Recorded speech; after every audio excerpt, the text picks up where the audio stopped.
Catherine Bernardo amid breakup with Daniel Padilla, no looking back, only moving forward.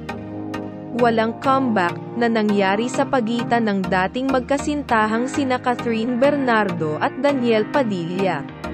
Ito ang mahihinuha sa malamang mensaheng ipinost ni Catherine ngayong Biyernes, December 15, 2023. Sa Instagram ni Catherine, ibinahagi niya ang mga litratong nagpangiti sa kanya sa kabila ng pinagdadaanang personal na issue.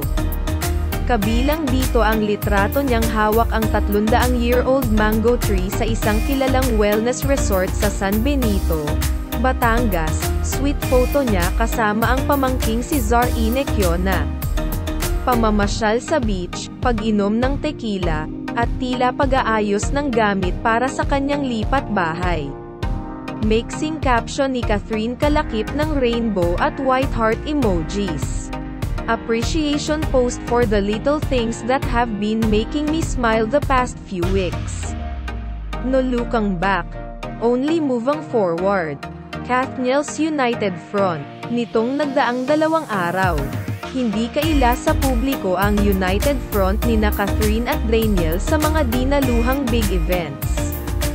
Una na rito ang pinagsamahan nilang production number sa ABS-CBN Christmas special kung saan kumanta sila ng I'll Be There For You ng The Rembrandts, na theme song ng sikat na American sitcom na Friends.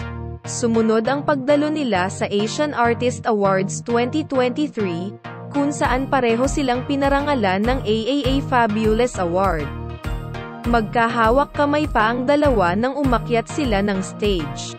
Base sa isang viral video, hindi nakaligtas sa mapanuring mata ng netizens ang gentlemanly gesture ni Daniel kay Catherine nang punan niya ito ng coat para hindi lamigin ang aktres. Pati na ang pag-akbay ni Daniel kay Catherine habang sila ay naglalakad pabalik ng kanilang upuan ay nakunan din ng netizens. Lubos na natuwa ang fans ng Kathniel sa pagiging supportive ng dalawa sa isa't isa sa kabila ng hiwalayan. May ibang umaasa kung may tsansa pang magbalikan ang dating magkasintahan. Kagabi ay naiulat pa ang pagbura ni Daniel ng original caption sa kanyang IG post nang kumpirmahin niya ang hiwalayan nila ni Catherine noong November 30. Kapalit ng malatula niyang mensahe para sa ex-girlfriend, pinalitan niya ito ng mga katagang, ikaw at ako.